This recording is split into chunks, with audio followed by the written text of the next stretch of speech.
l'obéissance. Amen. L'obéissance. Qui aime l'obéissance ici? Qui veut obéir au Seigneur? Alléluia. Mais oui, qui souvent a du mal à obéir au Seigneur? Amen. Nous avons souvent du mal à obéir au Seigneur. Mais aujourd'hui, par la grâce du Seigneur, nous allons parler de cela. Amen. Nous allons voir que l'obéissance est une voie puissante. L'obéissance, si vous voulez, je crois de tout mon cœur, c'est le pilier, alléluia, de la vie chrétienne. C'est l'obéissance. Amen. Et la Bible dit dans Matthieu chapitre 5, verset 1, la Bible dit ceci, voyant la foule, Jésus...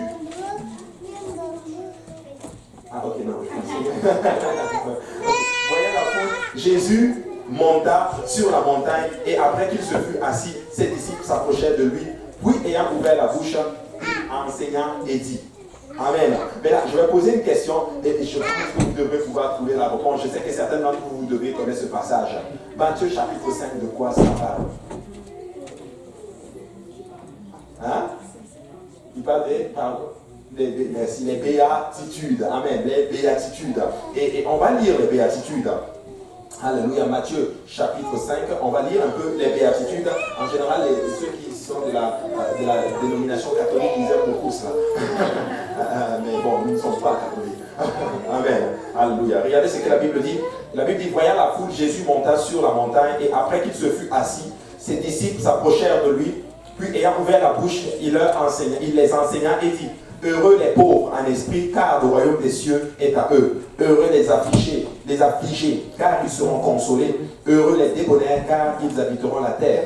Heureux ceux qui ont faim et soif de la justice, car ils seront rassasiés. Heureux les miséricordieux, car ils obtiendront miséricorde. Heureux ceux qui ont le cœur pur, car ils verront Dieu. Heureux ceux qui procurent la paix, car ils seront appelés fils de Dieu.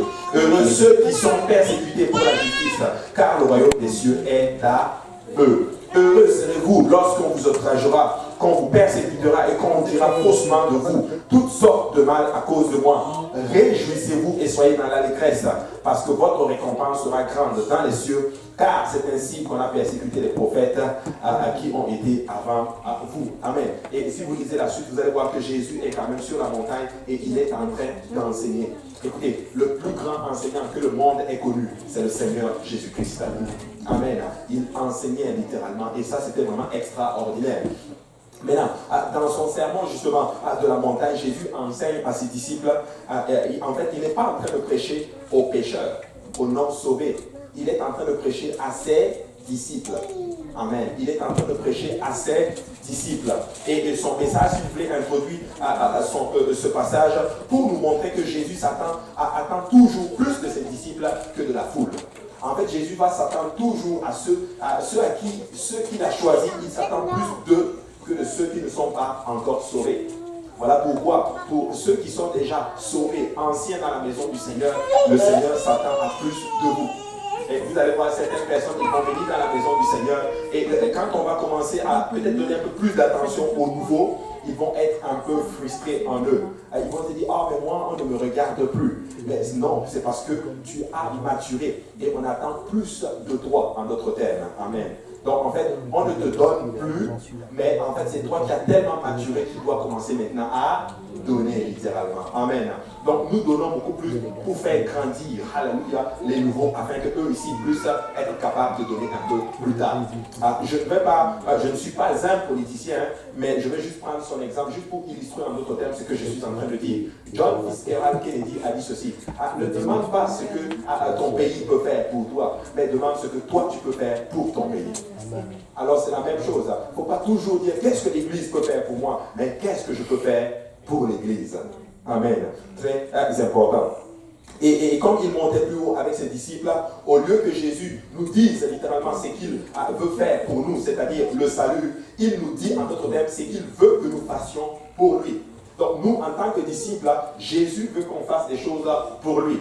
Donc Jésus est venu pour nous sauver, c'est-à-dire le salut, et on a commencé cette série d'enseignements, le salut, au service du matin, mais nous devons aussi faire quelque chose pour Jésus. Donc il s'attend à ce que nous fassions des choses pour lui. Je sais que ça c'est choquant, mais nous devons faire quelque chose pour notre Seigneur Jésus. Amen. Parce qu'il s'attend à ce que nous fassions des choses pour lui. Vous savez, le sermon sur la montagne, c'est en fait le moyen de comment nous pouvons devenir un compagnon fidèle, un compagnon sûr, un compagnon solide de notre Seigneur Jésus-Christ. Vous savez, c'est puissant ce qu'il est en train de dire. Heureux les pauvres en esprit, car le royaume des cieux est à eux. Quand on dit pauvre en esprit, littéralement, c'est pas genre dire tu es pauvre, pauvre, pauvre, pauvre. Non, c'est ceux-là, en d'autres termes, qui sont prêts à se libérer littéralement pour accepter le Seigneur Jésus-Christ. Ils ne sont pas bornés au Seigneur Jésus. Nous devons être fermés à tout esprit qui ne confesse pas Dieu, mais nous devons être ouverts au Saint-Esprit. Amen. Amen. Donc c'est très important. Heureux les affligés, car ils seront consolés. Alors que vous êtes affligés, parce que vous servez le Seigneur, il déclare que tu seras consolé par le Saint-Esprit. N'est-ce pas que le Saint-Esprit est appelé le consolateur? C'est le Saint-Esprit qui nous console, littéralement. Amen. Vous savez, lorsque nous sommes affligés, nous sommes consolés par le Saint-Esprit. Et Jésus conclut justement son sermon sur la montagne en nous enseignant à propos de l'obéissance. Et ça, c'est un des enseignements finaux de ce qu'il est dans son sermon, dans sa prédication. Je ne sais pas si on peut appeler ça une prédication, mais je pourrais dire dans son enseignement, en fait. L'obéissance. Que quelqu'un dise obéissance. Obéissance. Amen. Vous savez, les enseignements de notre Seigneur Jésus sont puissants. Quand tu obéis aux enseignements de notre Seigneur Jésus-Christ, tu peux être sûr d'une chose. 1, tu vas grandir. 2, tu vas être fort. Et 3, tu vas être inébranlable. Amen. Amen.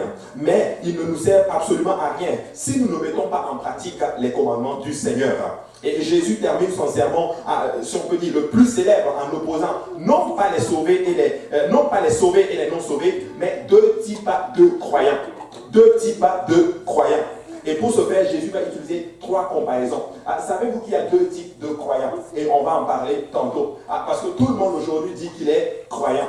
Tout le monde dit aujourd'hui que j'aime Jésus. Tout le monde dit aujourd'hui que je suis chrétien. Tout le monde dit aujourd'hui que non, je suis disciple de Christ. Mais nous allons voir justement ces 2 voies aujourd'hui. Matthieu chapitre 7, verset 13, la Bible dit ceci. Entrez par la porte étroite, car large est la porte spacieuse. Car large est la porte, spacieux est le chemin qui mène à la perdition. Et il y en a beaucoup qui entrent par là. Mais étroite est la porte, resserrée, le chemin qui mène à la vie, et il y en a peu qui le trouvent. Il dit que large, beaucoup prennent large, le chemin large, en d'autres termes, parce que c'est le chemin qui mène à la destruction. Mais la porte étroite qui mène au salut, qui mène à la présence du Seigneur, il y en a peu qui le trouvent. Et quand il parle de cela, qu'est-ce que ça veut dire? Ça ne veut pas dire, en d'autres termes, que c'est impossible de trouver le chemin qui mène à la vie éternelle. Non, ce n'est pas ce qu'il est en train de dire. Ce qu'il est en train de dire, c'est que les gens sont comme naturellement attirés par les voies qui sont hors du salut. Et c'est la société dans laquelle nous sommes aujourd'hui. Parce que celui qui veut trouver la voie du salut, le Seigneur va tout faire pour que la personne trouve la voie du salut. Il y a des témoignages où des gens étaient en prison, littéralement. Ils cherchaient le Seigneur, mais le Seigneur s'est révélé à eux en prison. Ils étaient en prison. Ces gens ont prié demandant une Bible. Quelqu'un est venu leur donner une Bible. Une personne inconnue est venue leur donner une Bible. Ces gens étaient en prison et ces personnes-là, c'était un djihadiste. Dans le djihad, toute sa famille est en fait dans une cellule terroriste, si on peut le dire ainsi. Mais en prison, c'est quelqu'un d'autre terme qui travaille avec des esprits littéralement, mais en prison, un esprit puissant, le plus puissant, le Saint-Esprit va se révéler à lui. Jésus-Christ lui-même va se révéler en prison à cette personne-là. Et là, il va dire, mais Seigneur, qui tu es? Et le Seigneur se révèle à lui et il va demander une Bible. Le témoignage est sur YouTube. Amen. C'est juste pour dire que celui qui veut être sauvé, tu vas être sauvé. Amen. Amen. Donc, oui, large est la porte qui mène à la perdition, parce que naturellement, les gens vont ce chemin. Mais quand on dit étroit est le chemin qui mène à la vie, ça veut dire tout simplement que les gens, naturellement, les gens ne veulent pas aller sur ce chemin. Amen. Amen. Vous savez, le chemin est large. Et c'est une image de mot qui décrit littéralement un pays large, qui est ouvert, sans clôture, ni frontière. En l'absence de règles ou de règlements, ces résidents peuvent aller où ils veulent et vivre leur vie aussi indisciplinée qu'ils le souhaitent. En d'autres termes, quand tu parles d'un chemin large, quand tu étudies étymologiquement, ça veut dire un pays sans frontières. Un pays sans limite, sans règlement, sans barrière. Donc les gens vivent comme ils veulent. C'est un peu comme dans le livre des juges. À un moment donné, la Bible dit qu'il n'y avait plus d'autorité et chacun faisait comme il voulait. Vous savez, si nous ne faisons pas attention, nous pouvons aussi arriver dans cette même situation, même dans l'église. On ne veut plus respecter l'autorité, on ne veut plus respecter les engagements et toutes ces choses et les règlements. Mais peuple de Dieu, s'il n'y a pas de règlement, nous allons tomber dans ce qu'on appelle l'anarchie. Et ce n'est pas la volonté du Seigneur. Amen. Ce n'est vraiment pas la volonté du Seigneur. Nous voulons être structurés. Alléluia. Et le Seigneur va nous aider avec cela. Amen. Le Seigneur va nous aider avec cela. Donc, ils n'ont pas besoin de s'inquiéter. Ces gens-là qui sont dans ce pays où il n'y a pas de règlement, ils n'ont pas besoin de s'inquiéter à trouver un chemin. Tout simplement parce qu'il n'y a pas de chemin, il n'y a pas de route.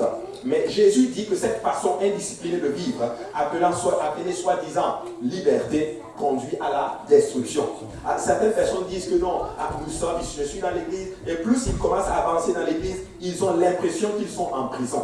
Ils ont l'impression que leur vie est liée. Ils ont l'impression qu'ils ne vivent plus dans la liberté. Écoutez, parce qu'ils ont commencé à écouter le monde. Et tu sais, si tu écoutes le monde, je t'assure, tu vas vraiment croire que tu es en prison dans l'église. Mais peuple de Dieu, écoutez-moi bien, nous ne sommes pas en prison. Nous sommes libres. Écoute ceci, la vraie liberté, c'est quand tu choisis ton maître. Amen. Nous n'avons pas choisi de servir le monde. Nous avons choisi de servir le Seigneur Jésus-Christ. Et ça, c'est la vraie liberté. Le monde est méchant. Le monde est en train vraiment de détruire beaucoup de personnes et de détruire beaucoup de vies. Je travaille, alléluia, et j'ai des collègues de travail qui ont leur vie complètement détruite.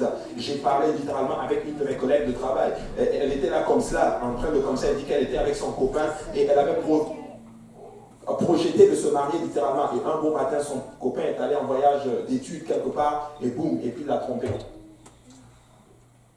Tout simplement comme cela. Et la personne avec laquelle, la fille avec laquelle il l'a trompé envoie un message à ma collègue de travail pour lui dire que bon, finalement, comme tu vois, c'est moi qui suis la titulaire maintenant. Et elle racontait, elle était tellement choquée, elle était tellement abattue. Elle dit qu'elle était en pleine formation lorsque c'est arrivé. Elle dit qu'elle se doutait, elle dit que même la famille du gars était au courant, mais personne ne lui a rien dit. Elle dit qu'elle avait économisé au moins plus de 10 000 $ pour son mariage. Peuple de Dieu, le monde est très méchant. Nous avons besoin de ces valeurs, alléluia, ces valeurs, la morale, ces valeurs morales qui sont dans la parole du Seigneur pour pouvoir vivre une vie pieuse et sainte. Nous ne sommes pas en prison, nous ne sommes pas liés, nous sommes libres. Nous sommes libres. Mais Jésus dit que cette façon, soi-disant liberté, a conduit à la destruction. Maintenant, il parle aussi de deux arbres, ça se trouve dans Matthieu 7, 15. Il dit, gardez-vous des faux prophètes, ils viennent à vous en vêtements de brebis, mais au-dedans, ce sont des loups ravisseurs. Vous les connaissez à leurs fruits. Cueille-t-on des raisins sur les épines ou des figues sur des chardons? Tout bon arbre porte de bons fruits, mais le mauvais arbre porte de mauvais fruits. Un bon arbre ne peut porter de mauvais fruits, ni un mauvais arbre porter de bons fruits. Tout arbre qui ne porte pas de bons fruits est coupé et jeté au feu. C'est donc à leurs fruits que vous les reconnaissez, que vous les reconnaîtrez. À ceux qui me disent, Seigneur, Seigneur, n'entreront pas tous dans le royaume des cieux, mais celui-là seul qui fait la volonté de mon Père qui est dans les cieux. Plusieurs me diront ce jour-là, Seigneur, Seigneur, n'avons-nous pas prophétisé par ton nom? N'avons-nous pas chassé des démons par ton nom? Et n'avons-nous pas fait beaucoup de miracles par ton nom? Alors je leur dirai ouvertement, je ne vous ai jamais connu. Retirez-vous de moi, vous qui commettez l'iniquité. Il parle aussi de ce qu'on appelle les faux prophètes. Ce sont des faux prédicateurs, littéralement. Ils disent aux gens ce que les gens veulent entendre. Et pas seulement les choses sur les questions doctrinales. Vous savez, aujourd'hui, nous sommes dans une société où chacun veut maintenant se faire, la Bible dit littéralement qu'on va arriver à une place où les gens vont se faire leur propre pasteur. Ils vont le créer, ils vont le dessiner. Nous voulons tel profil de pasteur, qui ne prêche pas sur la sanctification, qui prêche peut-être sur l'amour, de telle façon. Et nos pasteurs nous en parlaient alors que nous étions en haut. Il y a des églises maintenant, alléluia, qui font ce qu'on appelle une offre d'emploi pour un pasteur. C'est-à-dire que tu donnes ton CV, on fait l'entrevue et on t'accepte. Écoute, dans une telle situation comme cela, tu ne peux pas prêcher la parole du Seigneur parce qu'ils vont te dire, il faut prêcher. Mais peuple de Dieu, alléluia, n'écoutez pas ces prédicateurs-là qui ne vous disent pas la vérité. Celui qui ne vous dit pas la vérité pour sauver votre âme, c'est parce qu'il ne vous aime pas, il est plus intéressé par votre argent. Mais laissez-moi vous dire que nous voulons, alléluia, des prédicateurs selon son cœur, selon le cœur de l'Éternel. Vous savez, quand j'étais en voyage, le Seigneur m'a fait trouver grâce avec un pasteur qui était venu des États-Unis aussi pour enseigner. Et il venait me chercher à l'hôtel et puis m'amener aux enseignements. Le pasteur George, il est comme le pasteur Graham. Je vous assure, le même style, ils se ressemblent même, la même façon d'enseigner, le même style, la même sagesse. Alléluia. Et il m'a dit quelque chose de particulier alors qu'il me ramenait à l'hôtel. Il m'a dit, tu sais, dans le livre de Jérémie, la Bible, le Seigneur donne une promesse. Il dit, je susciterai des prophètes, des pasteurs, des bergers selon mon cœur pour nourrir mon peuple. Amen. C'est une promesse.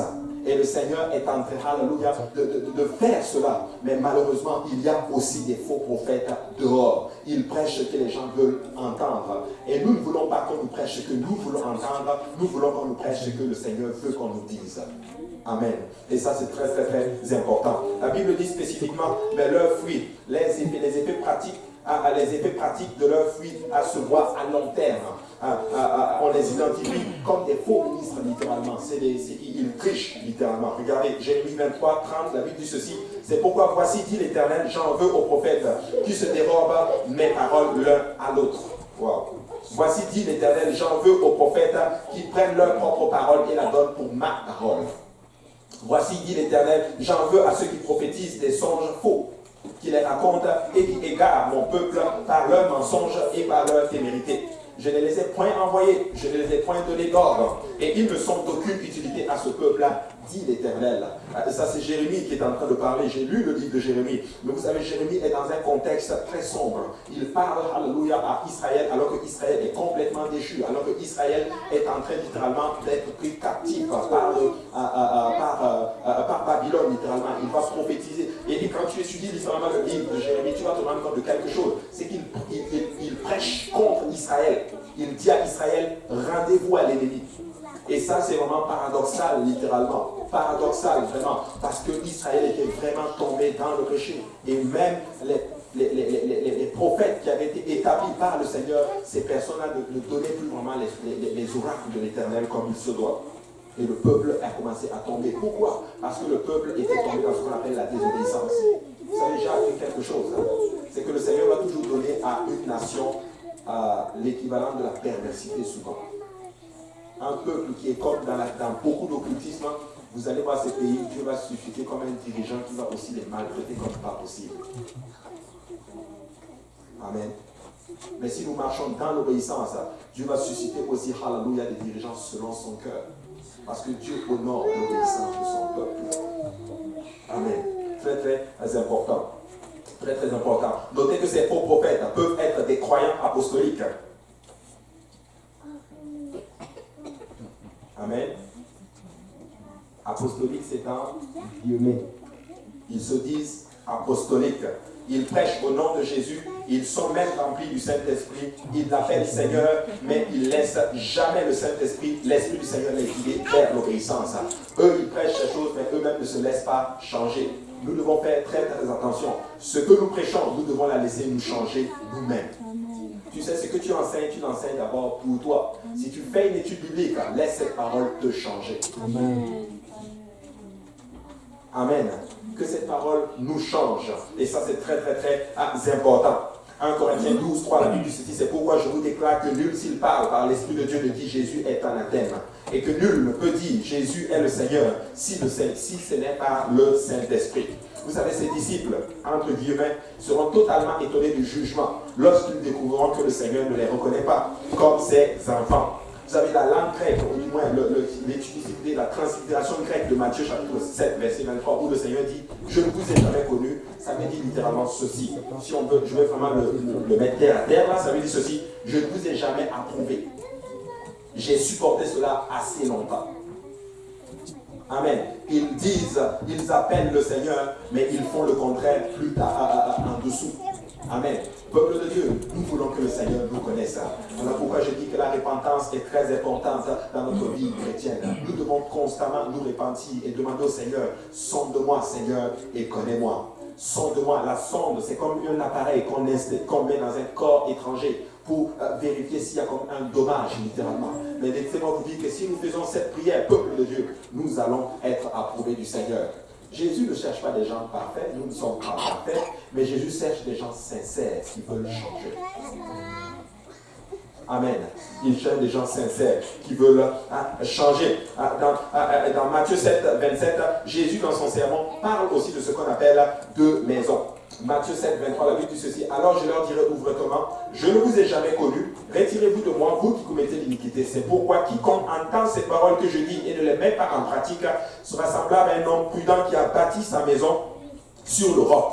La pluie est tombée, les torrents sont venus, les vents ont soufflé et se sont jetés contre cette maison. Elle n'est point tombée parce qu'elle est fondée sur le roc. Mais quiconque entend ces paroles que je dis et ne les met pas en pratique sera semblable à un homme insensé qui a mis sa maison sur le sable. La pluie est tombée, les torrents sont venus, les vents ont soufflé et ont battu cette maison. Elle est tombée et sa ruine a été grande. Le Seigneur est en train de parler de deux maisons. Beaucoup de soi-disant disciples considèrent aujourd'hui la parole de Dieu comme une addition accessoire à leur vie.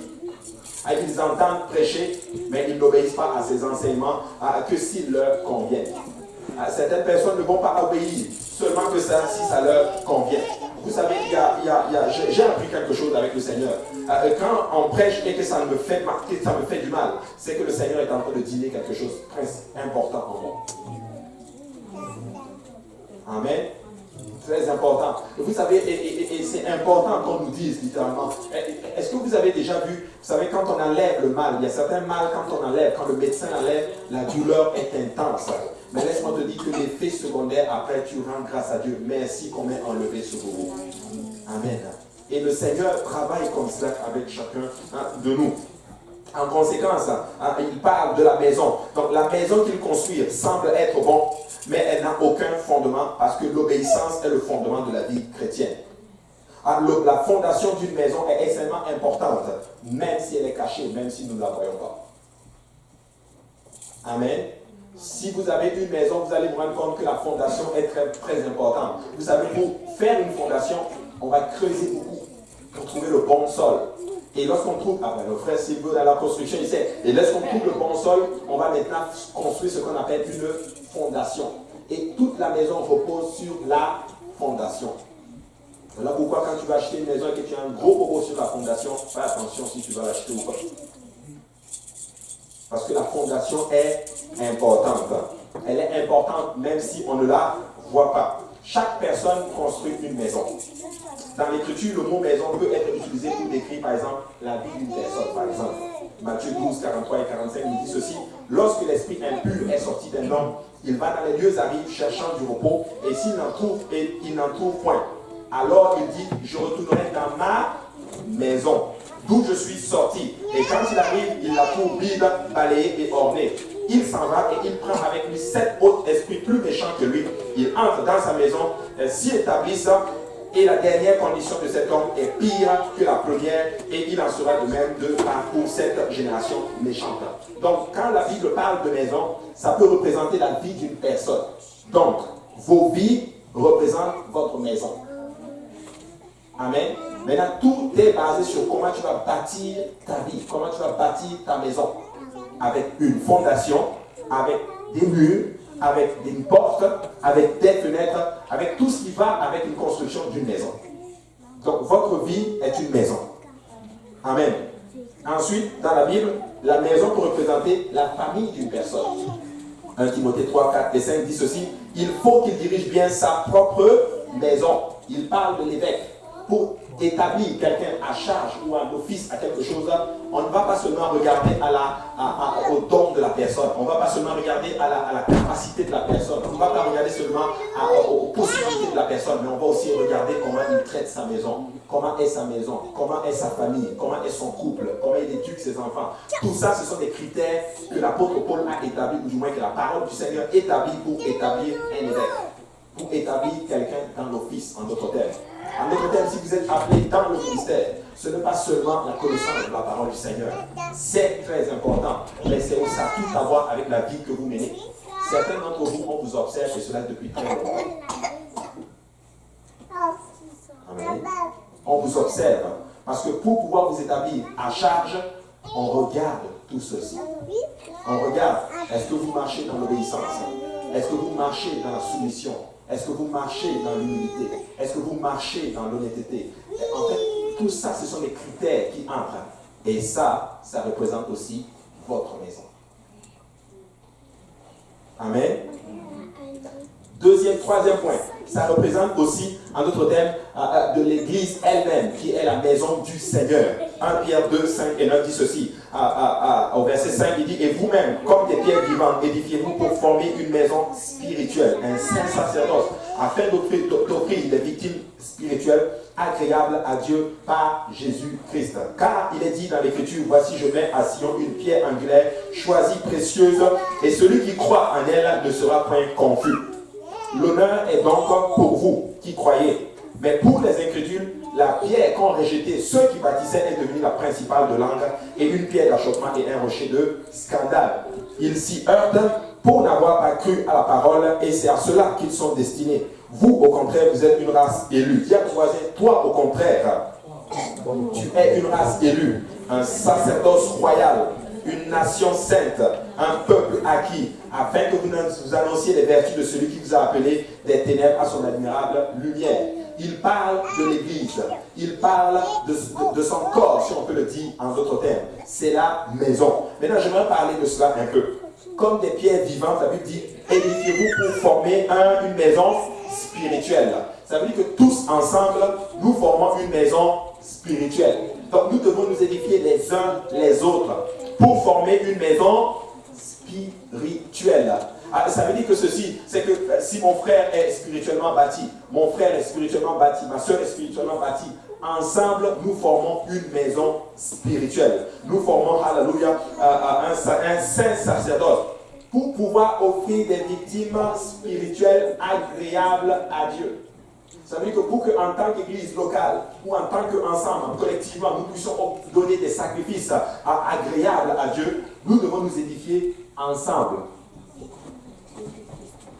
Amen. Nous devons nous édifier ensemble. Voilà pourquoi, quand il y a des querelles, c'est difficile que l'église locale puisse donner, alléluia, des sacrifices agréables à Dieu. Voilà pourquoi, quand il y a des petits chichis entre nous, c'est difficile que nous puissions donner des sacrifices agréables au Seigneur. Amen. Il dit, je mets en Sion une pierre angulaire. Ainsi pour bâtir cette maison spirituelle qui est le corps du Christ, qui est l'Église. Alléluia. Il dit, je mets une pierre angulaire. Et cette pierre angulaire, c'est nul autre que le Seigneur Jésus-Christ. Et je le répète encore une fois, peuple de Dieu, le fondement de l'enseignement, le fondement de la prédication, ici à l'Église, ça va être le Seigneur Jésus. Parce que si tu enlèves le Seigneur Jésus-Christ, notre maison spirituelle va tomber. Elle ne va pas tenir. Écoute, il dit que il est la pierre angulaire que ceux qui bâtissaient ont rejetée. Voilà pourquoi leur maison ne tient pas. Amen. Très important. Qu'il s'agisse de construire une ville, un personnage, une famille, une société ou une église, le principe de la Bible est de construire soigneusement. Amen. 1 Corinthiens 3 dit ceci, selon la grâce de Dieu qui m'a été donnée, j'ai posé le fondement comme un sage architecte et un autre bâtit dessus. Mais que chacun prenne garde à la manière dont il bâtit ça dessus. Alléluia. Écoutez, nous allons bâtir des fondements. Vous savez, nous ne pouvons pas faire tout par nous-mêmes. Quelqu'un va bâtir et quelqu'un va passer. Je ne sais pas, un jour, parce que Rabou ne sera pas là. Quelqu'un d'autre va continuer l'œuvre et peut-être va même faire mieux. Alléluia. Mais gloire soit rendue au Seigneur. Le plus important, c'est que l'œuvre du Seigneur soit soigneusement bâtie. Car c'est ça qui compte. Amen. Et ça, c'est très important. Il dit car personne ne peut poser un autre fondement que celui qui a été posé, à savoir Jésus-Christ. Écoutez, n'acceptez pas un enseignement qui n'est pas fondé sur le Seigneur Jésus-Christ. Si un autre évangile vous a été prêché, que cette personne soit anathème. N'acceptez rien si ce n'est fondé que sur notre Seigneur Jésus-Christ, peuple de Dieu, parce que vous êtes en train de bâtir soigneusement. Amen.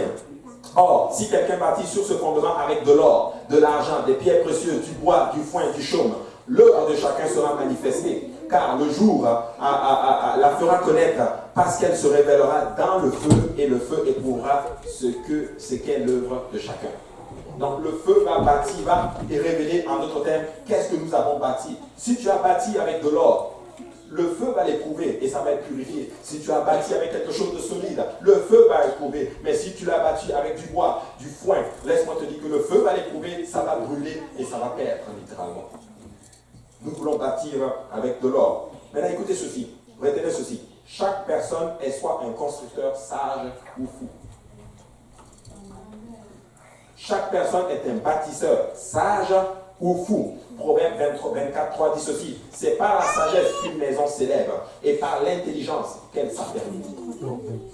C'est par la science que les chambres se remplissent de tout bien précieux et agréable. Écoute, si nous allons bâtir la maison du Seigneur, nous allons la bâtir littéralement, alléluia, avec la sagesse de l'Éternel. En fait, je veux le dire ainsi, nous allons la bâtir avec la crainte de l'Éternel, parce que la crainte de l'Éternel est le commencement de la sagesse, peuple de Dieu. Écoutez, nous avons besoin que le Seigneur nous guide. Nous avons besoin que la grâce du Seigneur nous guide. Parce que plus la grâce du Seigneur nous guide, nous devenons sages dans le Seigneur. Et quand tu deviens sage dans le Seigneur, laisse-moi te dire que c'est comme ça que tu bâtis littéralement la maison.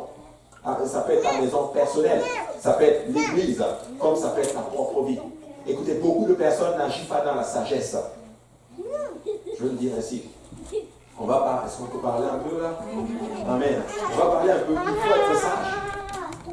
Nous ne pouvons pas tout faire. Je vais parler à ceux qui veulent tout faire.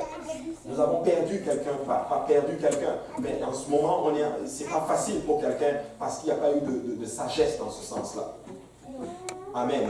Nous devons être sages dans ce qu'on fait. S'il y a une tâche quelconque, applique-toi et fais le bien. Applique-toi, fais le bien. Amen. Tu ne peux pas viser deux cibles à la fois. C'est impossible. Nous, au Burkina Faso, on avait une expression, je pense qu'on le dit. Tu ne peux pas pousser deux lièvres à la fois. Lilia. Amen. Mets-toi une cible. Si tu es dans la chorale, concentre-toi sur la chorale. Si tu es dans le, je ne sais pas moi, au piano, je prends le piano parce que je sais qu'il ne va pas m'attaquer. Amen. Concentre-toi sur le piano. Si tu es à la batterie, concentre-toi à la batterie. Applique les règles, concentre-toi. Et plus tu te concentres dans ça, Dieu va commencer à te moindre. Et il va commencer à ouvrir ton talent littéralement, ton intelligence, ta compréhension. Tu vas commencer à faire les choses d'une façon extraordinaire. Et toi-même, tu vas te rendre compte que ça ne vient pas de moi. C'est le Seigneur qui m'a aidé. Je prends le cas du frère Gilles parce que je ne jette pas vraiment des fleurs. Mais je suis arrivé à l'église. C'est au moment où le frère, je sais qu'il jouait au pays, mais quand je suis arrivé, Achille ne jouait pas comme maintenant. Mais je vous dis, sa progression a été fulgurante.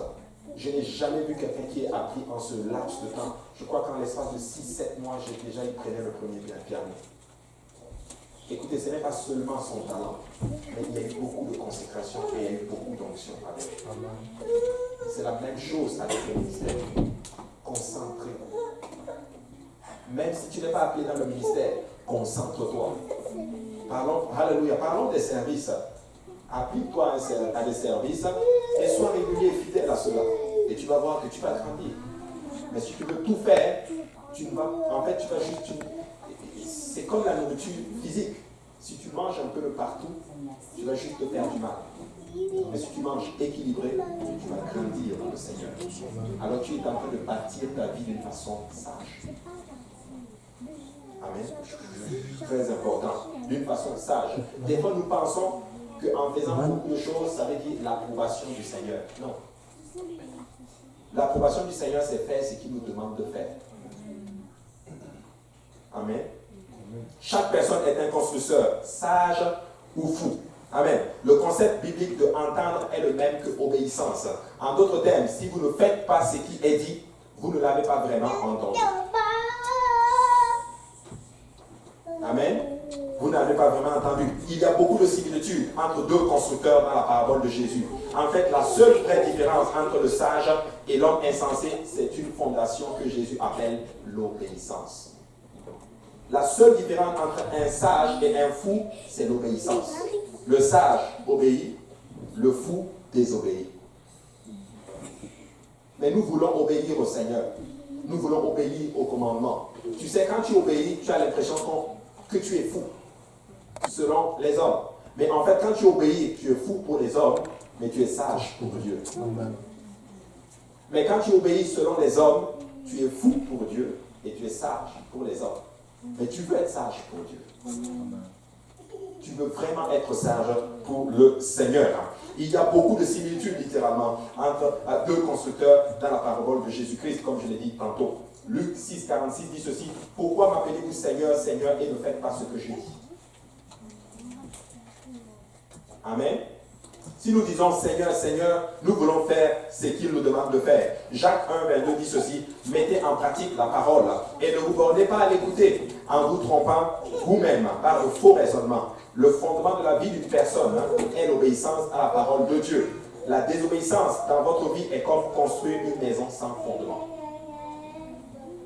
La désobéissance, c'est construire une maison sans fondement. Mais nous voulons construire dans le bon fondement. Écoutez, j'ai vu beaucoup de personnes, ça allait tellement bien pour eux, mais à un moment donné, tout s'est écroulé dans leur vie. Ils ont tout perdu. Leur vie familiale, ils ont perdu leurs enfants et les choses ne vont pas littéralement comme ils veulent. Vous savez pourquoi? Parce qu'ils ont vécu, ils ont bâti leur vie dans la constante désobéissance au Seigneur. Amen. Mais si nous bâtissons dans l'obéissance, laissez-moi vous dire que le Seigneur va vous bénir. Amen. Psaume 11,3, la Bible dit ceci, quand les fondements sont renversés, le juste, que ferait-il? Quand les fondements sont renversés, le juste, que ferait-il? Éphésiens 2,20, la Bible dit, vous avez été édifiés sur le fondement des apôtres et des prophètes. Jésus-Christ lui-même étant la pierre angulaire. Nous sommes fondés sur un fondement qui est celui des apôtres et celui des prophètes. Jésus-Christ est la pierre angulaire du fondement, en d'autres termes. Ça veut dire ceci que tout enseignement qui n'est pas fondé sur la doctrine des apôtres et des prophètes, nous devons complètement la rejeter parce que ce n'est pas un bon fondement. Vous savez, il y a 3 tests majeurs d'une maison. Le premier test, c'est ce qu'on appelle les inondations. L'inondation est plutôt, Ésaïe 59, 19 dit ceci. On craindra le nom de l'Éternel depuis l'Occident et sa gloire depuis le soleil levant. Quand l'ennemi viendra comme un fleuve, l'Esprit de l'Éternel le mettra en fuite. Quand l'ennemi viendra comme l'ennemi le mettra, l'Esprit du Seigneur le mettra en fuite. Ça veut dire ceci qu'un jour, quand tu vas bâtir ta maison, l'ennemi va venir comme un fleuve. Un peu comme les inondations, en d'autres termes. Mais la Bible déclare que l'Esprit du Seigneur le mettra en fuite. Je prends cet enseignement en mettant la virgule comme ils l'ont placé pour pouvoir faire l'enseignement. Alléluia. Mais des fois, nous pouvons dire que quand l'ennemi viendra, virgule, comme un fleuve, l'Esprit de l'Éternel le mettra en fuite. Alors, pourquoi je prends ce verset? Pour vous expliquer. Ça veut dire qu'en fait, les inondations représentent les attaques de l'ennemi. Vous allez être attaqué. Et je ne suis pas en train de prophétiser dans votre vie. En fait, c'est même déjà le cas. Certains d'entre vous, vous êtes attaqués par l'ennemi. Ça représente les inondations de votre vie. Mais si vous marchez dans l'obéissance au Seigneur, laissez-moi vous dire que vous allez triompher.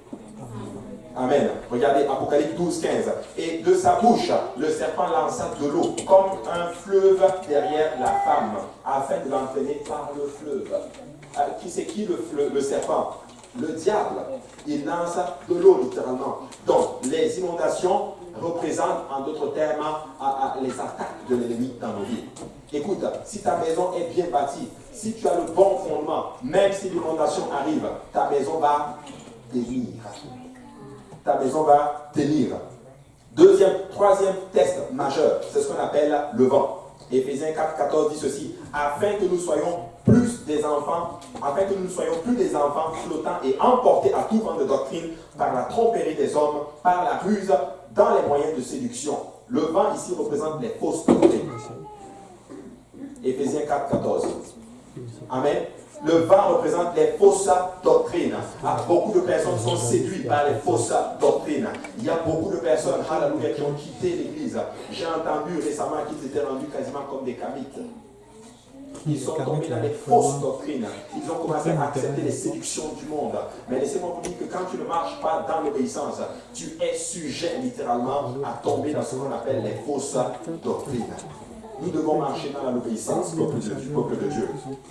Troisième test pour une maison, c'est la pluie. Ésaïe 4, 6, la Bible dit ceci.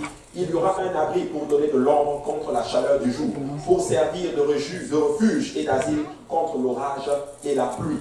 La pluie représente les essais de la vie. Vous savez, des fois, nous essayons plusieurs choses dans nos vies et ça ne fonctionne pas. Et la chanson dit ceci, après avoir essayé beaucoup de choses, si ça n'a pas fonctionné, essaye Jésus-Christ. Mais je voudrais dire à quelqu'un, n'essaye même pas toutes ces choses. Essaye Jésus-Christ maintenant. Amen. Essaye Jésus-Christ maintenant. Que vous construisez une vie, un personnage, une famille ou une église, ce triple test de votre maison viendra. Alors, si ce n'est pas le cas, je peux vous assurer que ça va venir. C'est juste une question de temps. Alors, quelle est la différence entre un disciple sage et un disciple fou? C'est simplement ceci, le sage est obéissant au Seigneur, peu importe les attaques, peu importe les fausses doctrines ou les épreuves qui viennent sur son chemin. La maison de l'homme stupide a augmenté plus rapidement, mais ça a duré moins longtemps. Mais la maison de l'homme sage a augmenté peut-être plus lentement, mais elle a duré plus longtemps. Donc nous devons construire pour le long terme. Nous voulons bâtir pour le long terme. Tu sais, des fois, tu vas regarder certaines personnes, tu as l'impression qu'ils avancent, ils courent vite. Mais laissez-moi vous dire, alléluia, moi je préfère quelqu'un qui grandit tranquillement, mais sûrement. Amen. Que de voir quelqu'un qui court, mais qui va juste vers un mur. Des fois, ça arrive en général quand des gens viennent pour la première fois dans la maison du Seigneur, ils sont touchés par la grâce du Seigneur, mais ils veulent aller trop vite. Écoutez, selon les statistiques, ces personnes-là, rares de ces personnes-là ont tenu dans la maison du Seigneur. Mais la plupart des gens, selon les statistiques, ils grandissent doucement, tranquillement, mais sûrement. Il y a beaucoup de personnes, et je vais parler de ce qu'on appelle, c'est les rébellions déguisées. Tu vas leur dire, fais ça, mais ils vont faire le contraire, et ils vont mettre ça sous le coup du zèle. Ça reste quand même de la rébellion. Non, je fais parce que je suis zélé. Non, je suis allé là parce que je suis zélé. J'aime ça. Mais on t'a dit, reste tranquille. Vous voyez ce que je veux dire? Donc nous devons faire attention. Nous devons faire très attention. L'obéissance, c'est le fondement de la vie chrétienne. Si tu marches dans l'obéissance, je vous assure, tu vas tenir. Tu ne vas pas quitter la maison du Seigneur. Tu ne vas pas être renversé. Écoutez, j'ai analysé un peu beaucoup de personnes qui ont comme soit rétrogradé. Et voici le point commun, le dénominateur commun que j'ai vu à travers eux. Ils veulent aller trop vite. Tu ne peux pas aller trop vite. Il faut aller doucement et sûrement. Et laissez-moi vous dire que tu vas grandir dans le Seigneur. Tu vas tenir dans le Seigneur. Et peuple de Dieu, j'aimerais aussi en tant qu'ensemble, nous nous entraînons à garder les gens. Ne mettons pas la pression aux gens. Je vous en prie, laissez-les grandir. C'est très important. Pourquoi juste qu'on arrive à une place où dire, tu dois faire comme telle personne. Tu dois faire telle personne. Tu dois faire le nombre de types bibliques que telle personne fait. Tu dois faire ceci. Non. Laissez les gens. Les pasteurs vont enseigner. Il y a des études bibliques qui sont là. Et ensemble, laissez-moi vous dire. Je parlais avec le frère Midi ce matin ici. Et il a dit quelque chose qui a frappé mon esprit. Je pense qu'il l'avait dit dans son témoignage. Mais quand il le disait, je ne le réalisais pas. C'est maintenant là que je le vois que waouh, c'est important. Il dit, je suis arrivé, j'avais mon bagage spirituel et tout. J'étais même impliqué dans mon église. Il était dirigeant dans son église. Il faisait plein de choses. Il faisait des vidéos, c'est sur YouTube et tout. Mais quand je suis arrivé, qu'ils ont commencé à me parler du baptême au nom de Jésus-Christ, j'ai l'air refuté. Je disais, mais c'est n'importe quoi, c'est la même chose. Baptisé au nom de Jésus, baptisé au nom du Père, Fils et Saint-Esprit. Mais ils m'ont donné beaucoup d'amour. J'étais là, frère Achille, c'est ça qu'il a dit. Ils m'ont donné beaucoup d'amour. Et ça, c'était déterminant. Et je crois que c'est ça qui l'a amené à la révélation, littéralement. Parce que des fois, nous voulons tellement gagner la personne que nous pensons que c'est devenu comme un concours à la nouvelle de connaissance. Ce n'est pas un concours de connaissance. Tu sais, il peut connaître plus. Et je vais être honnête avec vous. En termes de connaissances, peut-être pratiques et certaines choses sur la parole, il y avait plus de connaissances que chacun d'entre nous. C'est juste que le Seigneur nous avait fait grâce, on avait la révélation sur le nom de Jésus, mais lui, il ne l'avait pas. Est-ce que je mens, frère Achille? Mais vous savez quoi, l'amour a fait que il a dit que tout ce que je sais là, laisse tomber. Baptisons-nous au nom de Jésus-Christ là. Et voici ce que le Seigneur est en train de faire. Donc vous savez quoi? Nous devons grandir tranquillement. Amen. Si tu es impliqué quelque part, reste tranquille et fais-le bien. Concentre-toi et tu vas voir, tu vas grandir dans le Seigneur. Amen. Nous devons bâtir sur le long terme. Jacques 1, 22, levons-nous tous ensemble, on va terminer avec ça pour aujourd'hui. Jacques 1, verset 22. Alléluia. Je m'excuse, je suis plus en mode d'enseignement CDL, comme toujours d'ailleurs. Mais je pense que l'enseignement bâtit le peuple. Amen. Gloire à Dieu. Amen. Jacques 1, 22, la Bible dit ceci. Mettez en pratique la parole. Ne vous bornez pas à l'écouter en vous trompant vous-même par le faux raisonnement. Mettons-la juste en pratique. Amen. Je vais vous expliquer pourquoi nous avons plusieurs services. Nous avons plusieurs services pour pouvoir accommoder tout le monde. Mais les services, ce n'est pas pour dire que tu dois tout faire. Non. Si tu as la force, pas de problème. Mais c'est juste pour dire qu'à un moment donné, ça épuise. Spirituellement d'ailleurs. Amen. Si tu es à l'est, concentre-toi sur l'est. Si tu es à Saint-Laurent, concentre-toi à Saint-Laurent.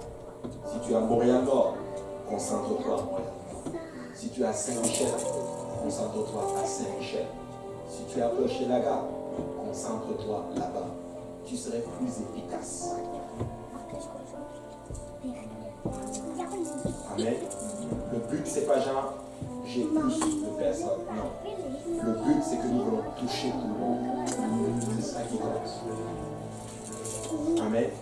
Et plus nous sommes efficaces, plus nous pouvons toucher plus de monde. Amen. C'est ça ce qu'on appelle la prise de conscience du ministère. Parce que tout ça, on observe tout ceci. Où est ta base? Où est ton fondement? Et ça, c'est très important. Parce que beaucoup de personnes ont lâché comme cela parce qu'ils sont venus. Beaucoup de personnes ont lâché pas au niveau de la doctrine de l'échange. Récemment, je ne vais pas vous donner le nom, mais il y a un jeune, pas une jeune, un jeune qui est parti comme cela. Il est venu trop pressé. On doit l'utiliser. J'ai des révélations.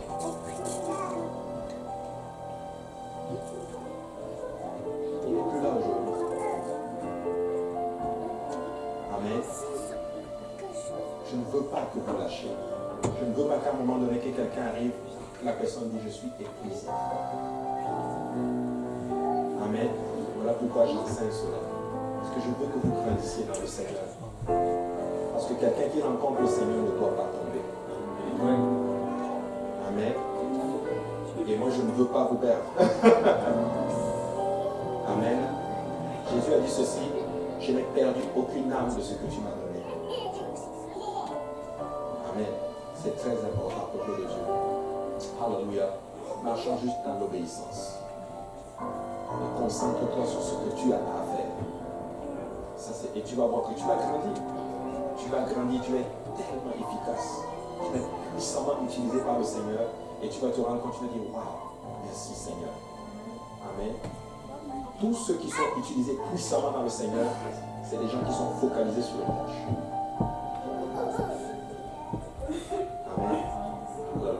Alors si vous êtes là aujourd'hui, que vous voulez que le Seigneur vous utilise, venez avec elle.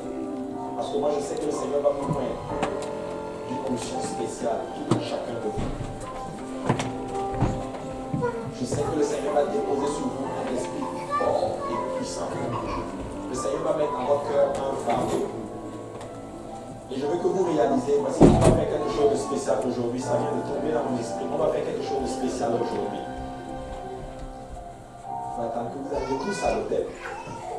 Aujourd'hui, nous allons tous venir à l'hôtel. Et nous allons faire quelque chose de particulier. J'aimerais que tu réalises que dans ta pensée, tu vas penser à un talent que Dieu t'a donné. Quelque chose que tu fais simplement. Et je veux que tu demandes au Seigneur, utilise-le pour ta gloire. Peu importe ce que tu m'as donné, utilise-le pour ta gloire. Donne-moi une tâche, je veux le faire, je ne sais. Focalise-le dans ton esprit. Amen. Et tu vas demander au Seigneur et il va te le faire. Si tu sens que Dieu t'appelle à enseigner, focalise-le et fais cette prière. Juste avant qu'on prie, je vais vous faire un petit témoignage. Quand j'étais à l'école biblique, à Peuple aux Instituts, quand je finissais, je sentais que Dieu m'appelait à enseigner. Et secrètement, je commençais à prier, Seigneur, moi mon rêve, je vais enseigner un jour à Peuple aux Instituts. Je priais secrètement pour cela. Et je n'ai dit cela à personne. Et je faisais juste ce qu'il y a à faire. Et un jour, mon pasteur j'étais dans la voiture avec lui et il devait voyager. Il m'a dit en passant, je voulais te dire, tu enseignes à peu aux instituts. Je lui ai dit, le Seigneur répond aux prières. S'il y a quelque chose dans ta pensée, focalise-le. Seigneur, utilise-moi. Et tu vas voir, le Seigneur va t'utiliser. Et quand tu le focalises et que tu fais cette prière, je veux que tu fasses maintenant cet engagement avec le Seigneur. Je vais marcher dans l'obéissance. Amen. Alléluia. Alors on va fermer nos yeux tous ensemble. Allez, alléluia. Je vais juste vous laisser quelques secondes. Vous allez penser à quelque chose que vous sentez que Dieu vous a donné, que Dieu a implanté en chacun de vous. Et là, nous allons élever maintenant nos voix et nous allons prier, nous allons demander au Seigneur. Tu n'es pas obligé de dire à quelqu'un. C'est entre toi et le Seigneur. Amen. Alléluia. Prions maintenant tous ensemble. Papa, nous te rendons grâce, nous te bénissons encore une fois, Seigneur. Nous venons te demander maintenant, Seigneur, Papa, dépose un esprit d'obéissance sur chacun de nous, Seigneur. Papa, je sais que chacun de nous ici, Père, tu as implanté quelque chose en nous, Père. Et je sais que tu veux l'utiliser pour ta gloire, Seigneur Jésus-Christ. Je prie maintenant, Seigneur, mon Dieu, alléluia. Alors que tes fils et tes filles, Seigneur, Papa, ont représenté en eux, Seigneur Jésus-Christ, ce que tu as imparti en eux, Seigneur Jésus-Christ. Je prie, Seigneur, Papa, que tu les aides à développer, Seigneur, Papa, ce talent. Et que ce talent serve pour la gloire de ton nom. Que ce talent serve pour gagner des âmes pour la gloire de ton Saint-Nom, Papa. Je prie, mon Dieu, que tu utilises chacun de mes frères et chacune de mes sœurs, Père. Que tu les utilises puissamment, Seigneur, mon Dieu, pour ta gloire, Seigneur, Père. Que tu les utilises même plus que nous, Seigneur Jésus-Christ, alléluia. Que tu les utilises même mieux, Papa, alléluia, Papa. Pour ta gloire, Seigneur Jésus-Christ, alléluia, Papa. Je prie, mon Dieu, que tu déposes un esprit d'obéissance, Seigneur, Papa. Qu'il marche, Seigneur, en obéissance à ta parole, Seigneur Jésus-Christ, Papa. Qu'il ne soit pas ballotté à tout vent de doctrine, Seigneur. Qu'il ne s'écarte ni à gauche ni à droite, Seigneur. Mais qu'il marche fidèlement en obéissance à ta parole, Seigneur. Je prie au Dieu, Papa, alléluia, que tes oracles soient constamment dans leur bouche, Seigneur. Papa, que ceux qui enseignent fidèlement ta parole, Seigneur Jésus-Christ, alléluia, Papa. Que tout cela, alléluia, qui sont impliqués dans un ministère quelconque, Seigneur, Papa. Que tu déposes un esprit de fidélité, Seigneur, Papa, et d'amour, Seigneur, pour ce qu'ils font, Seigneur Jésus-Christ, alléluia. Que tu fortifies maintenant toute personne, Papa, sous le thème de nos voix, Seigneur. Que tu les gardes, Seigneur, que tu les préserves, Seigneur Jésus-Christ, que tu bâtisses leur maison, Seigneur Jésus-Christ, que tu bâtisses leur vie, Seigneur, mon Dieu, alléluia, Papa. Papa, pour ceux qui sont mariés, Papa, bâtis et bénis leur couple, Seigneur, Père, afin que leur maison soit un fondement solide, Seigneur, et toi étant leur fondement, Seigneur Jésus-Christ, alléluia, Père. Je prie au Dieu de Jacob que tu bâtisses et que tu bénisses, Papa, alléluia, notre église, Seigneur Jésus-Christ, que tu bénisses cette église et que tu bâtisses cette maison spirituelle, Seigneur, avec toi comme pierre angulaire, Seigneur Jésus-Christ, alléluia. Papa, nous venons te dire maintenant merci, Seigneur. Merci, Seigneur, pour ton onction que tu déposes sur chacun de nous, Seigneur. Alléluia. Et nous disons tous au nom de Jésus, alléluia. Au nom de Jésus.